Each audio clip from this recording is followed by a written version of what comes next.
Yes, and I agree myself. I'm ready from the Department of Computer Science and Tech. Actually, for the purpose of minor project, we are taking a real-time based problem, so-called crop prediction, using machine learning techniques. We have taken this real-time based problem so that farmers will get somewhat benefit by taking our by considering our project.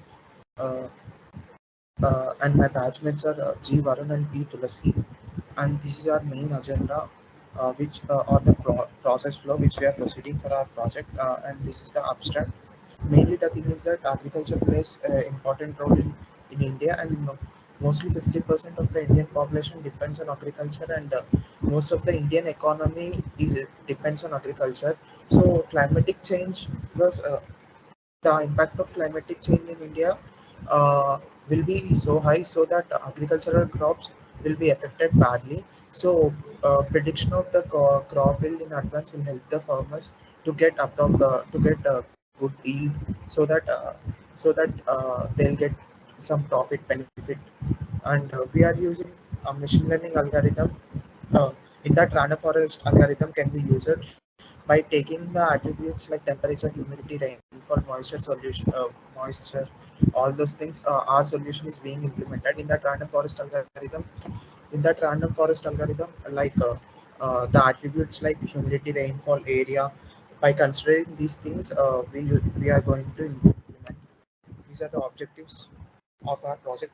The main aim is to construct a crop yield prediction model which helps the farmers for taking appropriate decisions before cultivation onto the agricultural field. And the project will help farmers to know the yield of their crop before cultivating in the agriculture field.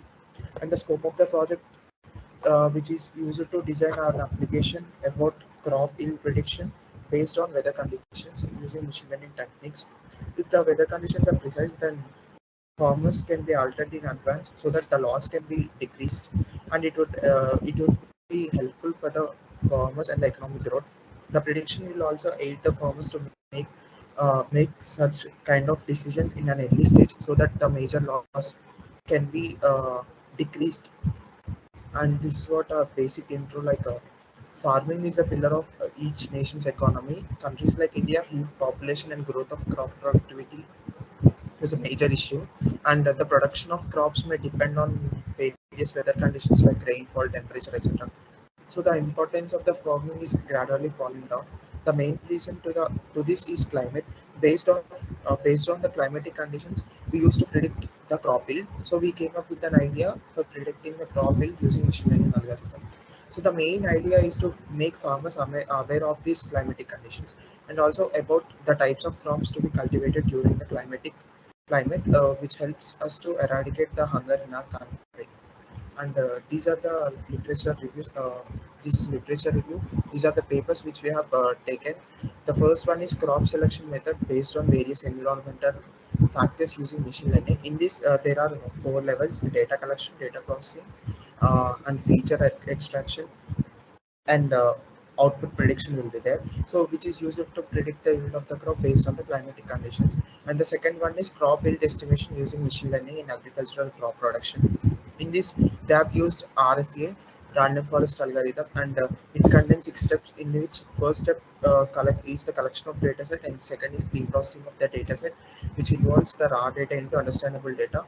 After pre-processing, the next is dimensional reduction, which is used to reduce the number of random variables. So the entire thing will be processed and output will be predicted. And the third one is crop yield prediction using machine learning algorithms. And the fourth one is crop yield prediction using ANN algorithm.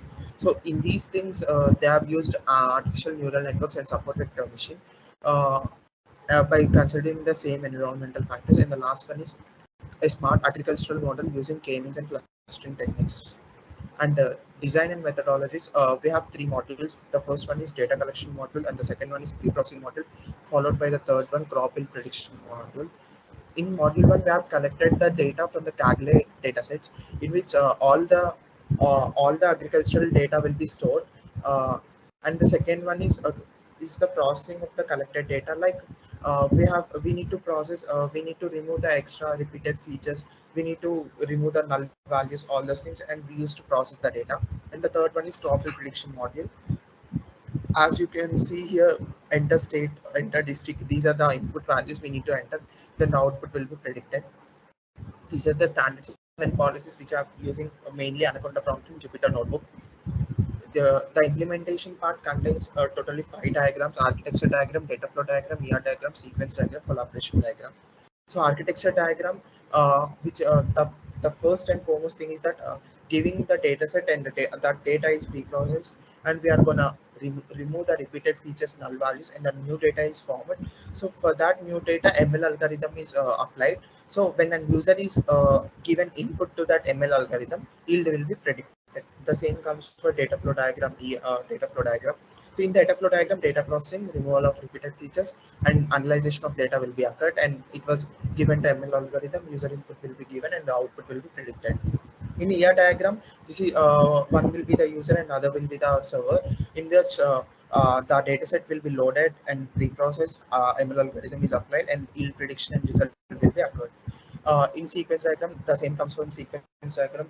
User algorithm model in which training data is given to the model, and the removal and reprocessing can be done, and new data is given to algorithm. From the user, input was given, and the new model will be formed, and output will be predicted.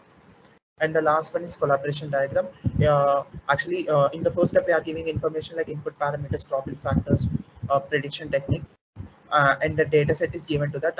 We are collaborating the data set with the prediction technique, and pre-processing will be done, and the ML algorithm is performed to predict the yield. There are testing. There are 5 types of testing: so-called unit testing, integration testing, functional testing, white box testing, black box testing. In unit testing, software testing, where individual unit components of software are tested. When it comes to integration testing, it may be a level of software testing where the individual units are combined and tested as a gaggle. Yeah, and in our proposed system, the accuracy was 94.87. In functional testing, it may be a sort of a type of software testing that validates the software against the functional requirements and specifications. When it comes to white box testing, it was a method of software testing that tests the internal structures or working of an application. And the last one is black box testing, which is also referred as behavioral testing. The main function is to validate your functional requirements. It gives abstraction of the code. It mainly contains two: input and output. In input, elimination of bugs and errors will be there, and the output of those bugs and errors were verified. And these are the input screenshots. Like this is the dataset we have collected, which has various types of attributes like state name, district name, crop year, season, crop area, production, and the cat crop. And this is another input parameters after pre-processing of the data. And the third one is that input data which we need to give to predict the yield of the output. And this is the output screenshots. Like you can see there, enter state, we have entered state code as 1, enter district state code as 1, enter year state code as 1, enter season state code as 2. The two may be Rabi, Kharif, or else whole year they have cultivated the same crop. Temperature, humidity. By entering these solids, the last line crop yield prediction is the output, and we have got 3735.05012 is the predicted crop yield. And okay, conclusion. Coming to the conclusion, agriculture plays an important role for the economic growth of country. So implementation of an algorithm, so-called random forest algorithm, using machine learning to predict the yield rate of the crops. And the future enhancements, the application used here for crop yield prediction is just an application. But in future upcoming softwares, we used to develop we can use it as app through the smartphones by converting the whole system into the regional language. Along with that, we can add some features like crop price prediction. In advance, we can predict the price of the crop, and fertilizer recommendation. Like uh, by taking the moisture, all those things, we used to predict the fertilizer, what the crop was required, and some other features we can add and we can implement in future. These are the web references and video links we have gone through, and these are the references we have taken as earlier discussed in literature review. Okay, then let me take you to the code implementation part.